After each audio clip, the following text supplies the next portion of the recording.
Two more ill-adjusted ideas could hardly be put together. Because naturally, when you love someone very much indeed, in the enthusiasm and ardor of youth, you say things that are hardly logical or rational. You stand up before an altar and you say, "My darling, my sweetheart, my perfect pet, I adore you so much that I will live with you forever and ever until death do us part." And that's the way you feel at the time. In a rather similar mood, ancient peoples would hail their kings and say, "O king, live forever." Obviously, this was not literally meant. They were just wishing him a long life. But to live forever, no, sir. No mortal does that.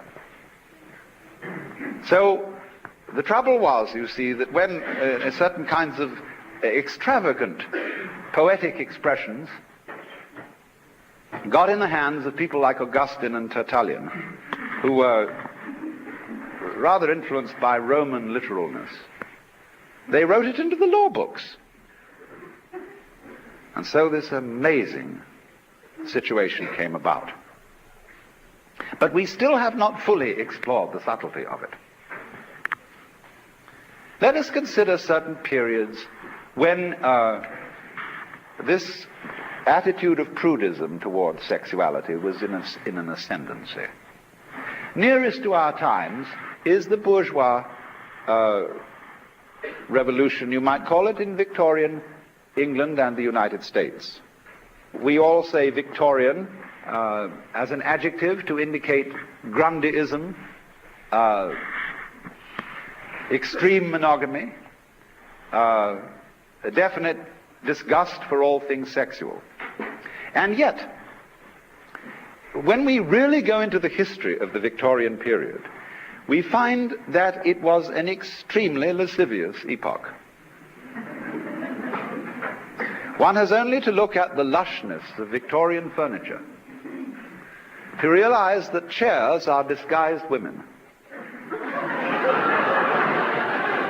That the way even piano legs are shaped. I mean, this kind of thing is throughout Victorian art forms. And the conduct of the British aristocracy during that period beggared description. People like Freud and Havelock Ellis made certain mistake.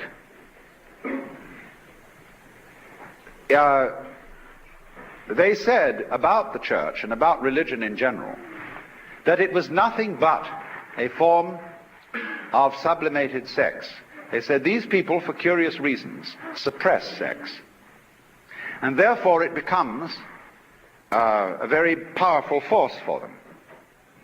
You must remember, of course, that they worked on a hydraulic analogy of human psychology, that they liken it all to a river. If you dammed it up, it would burst the dam.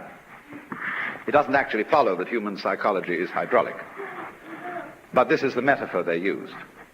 Now, they said the church has repressed sex. But actually, if you look at its symbolism, it is nothing but an expression of sex. Everything is reduced to libido as the fundamental reality. And the church replied, it's nothing of the kind. We deny this. We think that this reduction of everything to sex is just a way of attacking holy things. And on the contrary, we would say that people who are fascinated with sex and make it their god are repressing religion. Now, the problem in this debate, everybody missed the boat. The church should have been in a position to say to Freud, well, of course, thank you very much. Yes, indeed, our symbolism is sexual.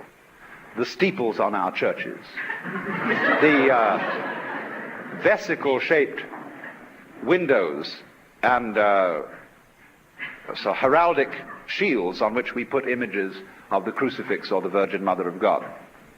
These are all quite plainly sexual, but you see, the sexual biology, in its turn, reveals the mysteries of the universe.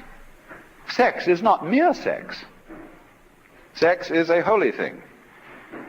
and is one of the most marvelous revelations of the divine. But imagine, the church just couldn't say that. If you look at Tibetan Buddhist iconography, their images, or you look in Hindu temples, you will find things that Europeans and Americans have never been able to understand. Here are images of Buddhas and of the gods engaged in amazing diversions with their female counterparts. And everybody thinks that these are kind of dirty sculptures.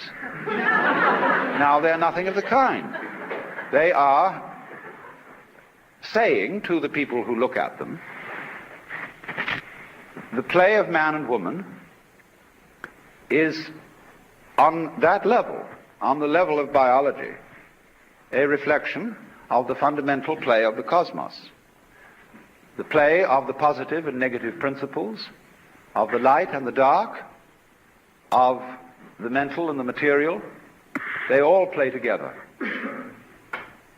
And the function of sexual play is not merely the survival and utilitarian function of reproducing the species, as it is among animals to a very large extent. What peculiarly distinguishes human sexuality is that it brings the partners closer and closer to each other in an intense state of united feeling. In other words, it is a sacrament, the outward and visible sign of an inward and spiritual grace bringing about love. And so, if that is peculiar to human beings, it is perfect nonsense to degrade human sexuality by saying it should only be carried on in the way that the animals do theirs, because they have not yet, as it were, evolved to the place where sex is the sacramental expression of man and woman's love. And this love, in that sense, is a kind of enthusiasm, which means a being possessed by the divine. Falling in love, although considered by practical people to be a sort of madness, is actually the same sort of thing as the mystical vision, a grace. And in its light, we see people in their divine aspect.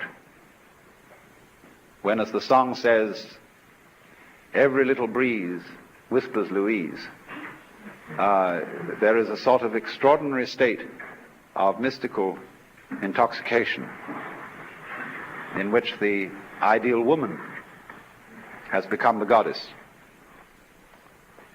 which is, from one point of view, what every woman is, if you see her with the scales off your eyes. And likewise every man, seen with the scales off her eyes.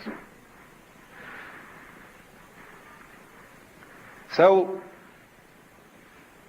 what happened then as a result of this historical situation was mutual name-calling between the proponents of religion and the proponents of scientific naturalism, such as Freud and Havelock Ellis, and in our own times Albert Ellis, and people of that kind.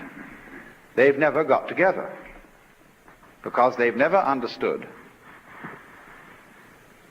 neither the church nor the opponents of the church have clearly understood that the secret or unconscious motivation of sexual repression is to make it all the more interesting. And on the other side, it has not been clearly understood that the sexual biology and all that goes with it is a figuring forth on the level of biology of what the whole universe is about.